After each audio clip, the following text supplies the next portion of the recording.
Hi guys, it's Emily from Aussie Debt Free Girl here with another cup of tea and a chat video. So here we go. I have my cup of tea, so let's chat. If you don't already know who I am Emily and I run something called Aussie Debt Free Girl on Instagram, Facebook, YouTube and basically everywhere. I talk about saving money, paying off debt, we're now debt free, and building wealth.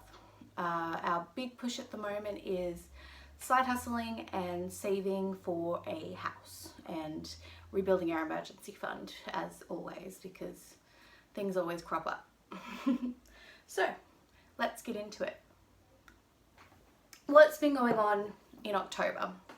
So the day I'm recording this is the 26th of October and it's been an interesting month to say the least. I have a son and he's just turned 7 in October and he's been having some seizures that leave him basically deeply unconscious for long periods of time, about 20-30 minutes, and obviously that's very dangerous and very scary and very stressful. And they used to happen very occasionally. One in September and one in November before that, the year before that. But in October they've happened every week and they seem to be increasing in frequency and length and it's very stressful. So he's okay right now. He's home today where I can kind of keep an eye on him and see how he is. He has just started an anti-seizure medication and we'll see how that is. But yes, it has been a very stressful month and that has obviously had an effect on our finances.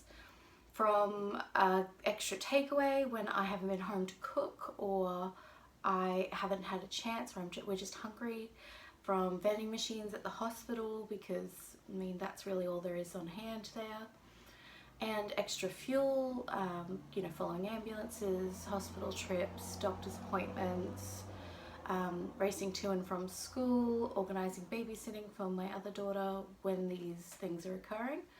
These all cost a lot of money. I have started to address some of these things, like having a go bag. I've packed a bag with spare change of clothes for him and me, spare chargers, some gluten-free muesli bars and things like that for me, so I'm going to the vending machine less, things like that. So that should hopefully save us a little bit of money there while still making it so I can just drop and go. I'm also trying to keep the car at least half a tank at all times, which isn't something I'd usually do. Usually I'd let it run right down and then fill it all the way up at the cheapest place I could. Now I don't want it to be below half so that way in an emergency I can drop my daughter off somewhere safe and then run to my son and then run to the hospital and then bring him home, or without having to worry about stopping for fuel in that kind of crisis period. So there's that. I'm very grateful that this could have been a lot more stressful because we are debt free. I don't have to worry too much about putting fuel in the car or managing, to cover some extra takeaway or stuff like that. And we don't usually get a lot of takeaway, so that's a bit different for us in our budget. But it really gives you peace being debt free and knowing that even though this week in particular all our bills just happen to line up on the same week, this is why we have sinking funds, this is why we have savings, this is why we do what we do, so that in these situations I can focus and my whole family can focus on what's important. So that's what we've been doing. So yeah, that's obviously affected our finances, so let's talk goals. So my goals for October were 16k on Instagram. We hit that. We actually hit 16.3 thousand and then I cleared out about 300-ish, 250-ish followers. Dead accounts, old accounts, people don't use anymore to help with engagement. So 16,000 we hit. 2,000 members on the Facebook group. Yeah, hit that easy. $750 side hustled. That one I'm probably not going to hit, obviously, because of all of the seizures and all the time at the hospital and the doctor's appointments and the pediatricians and the neurologists and the everythings. and just running to school and being with him during. I've missed client meetings, I have had to cancel things, I've not been able to do as much as I should have been able to, even just listing things on Facebook Marketplace, or returning and earning the cans and bottles to the return and earn place. They just haven't been priorities. So I probably won't hit that one this month. I would have, and I'm at $550 at the moment, which is very, very close. So I probably would have surpassed it this month, but that's okay. Also, it has been a big month for spending. My partner did get a speeding fine, so I had to pay that. That was about $500-600. Regio is due this month. That's another $500, but we have sinking funds for that. And I finally took the plunge and bought the office cabinets behind me. My old setup hasn't been working for a very long time, and I was trying to find the exact right kind of setup on Facebook Marketplace that would work perfectly, that didn't cost me a fortune, but that was wishful thinking, and I finally got sick of it and just went bugger it, and went to IKEA and picked out exactly what I wanted and exactly what I needed, and this cost me $350. So those are in, those are together. I think they're a good investment because now I can access and see all of my stuff, and I'm not buying double ups of things because I can't find things, and it should hopefully streamline my working experience so that way I get more done when I do have the time to work. Other things sort of related to that, my house isn't very clean like it should be, and like I would feel better if it was. So I've kind of let things slip at work, I've let things slip sort of housewife wise, so that I can focus on being a mum, which I think everybody would understand. So I think November is going to be more about getting that all back into hand, and if this is going to continue to be a more regular thing, I think also it's going to be probably beneficial if I got a cleaner in once a fortnight, once a month, just sort of to do the deep clean stuff, so that I can then just maintain, and then I'm focusing on work, because what I pay a cleaner an hour, I make double that now when I am working. So it makes sense financially to take a little bit of strain off in these sort of harder, more stressful times, so that I can focus on the things that only I can do. So yeah, for November, I'm going to set some goals. I mean, it's only a week out, might as well set them now. I'm going to try for 700 side hustled next month. We'll see how that goes.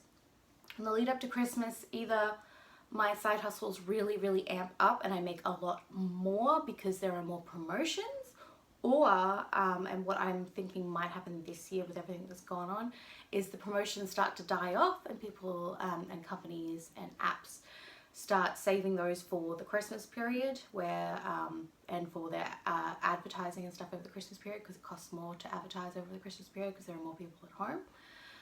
So sometimes those promotions, they just don't have a lot of them. So it could either be a really, really, really good month or a really, really bad month, and not much in between, usually November, December and January. So here's hoping, and I'm going to push for a really, really good month over the Christmas period. So yeah, I want to hit 17,000 on Instagram, and I will work on making really good content to do that. 3,000 on the Facebook group, and 200 on my YouTube channel. I would really, really like to get monetized over the Christmas period and do a proper sort of vlogmas thing, but obviously that'll depend on the sort of time I've got to put into all of my hustles and into Aussie Debt Free Girl with everything that's going on. But I will do what I can, and I'll keep you guys updated as we go. Savings wise, we've had to hit the emergency fund a few times this month, obviously, for fuel that was out of the budget for running to the emergency room and stuff like that. I'm paying for a private neurologist, which is $500 per session, to see my son because it's taking too long in the public system. Seeing a pediatrician, seeing doctors, medications, all sorts of things. So my emergency fund is currently at $3,600. It'll be at $3,100 tonight. I have to pay Reggio out of that because I used the sinking funds as well for some of these hospital expenses. So about $3,000 in my emergency fund right now, so another $2,000 I have to replace there. But I hit my house deposit savings goal of $7,500 for the month, and I'm actually at $8,000 for the month in house deposit. Ideally, if everything stopped going wrong and I could just sit down and make money and save, I would like to hit $10,000 in our house deposit by the end of the year. So hopefully with replacing everything in the emergency fund next month, maybe I can hit 8,500 in November and maybe 10,000 in December. We'll see. I'll keep you guys updated when I do November's cup of tea and chat. So yeah, that's kind of where I'm at and what's going on, and I hope you guys enjoy this video. I'm really sorry that I maybe haven't been around as much as I usually am in the last couple of weeks especially, and I hope to see you soon. Don't forget, if you like what I'm doing, if you want to see more from me, to like, comment, subscribe, click that little notification bell below. I do post videos, so I try to post videos every other week, and I talk about family finance, building wealth, side hustling, saving money as an average mum, as somebody on an average income. So yeah, thanks guys.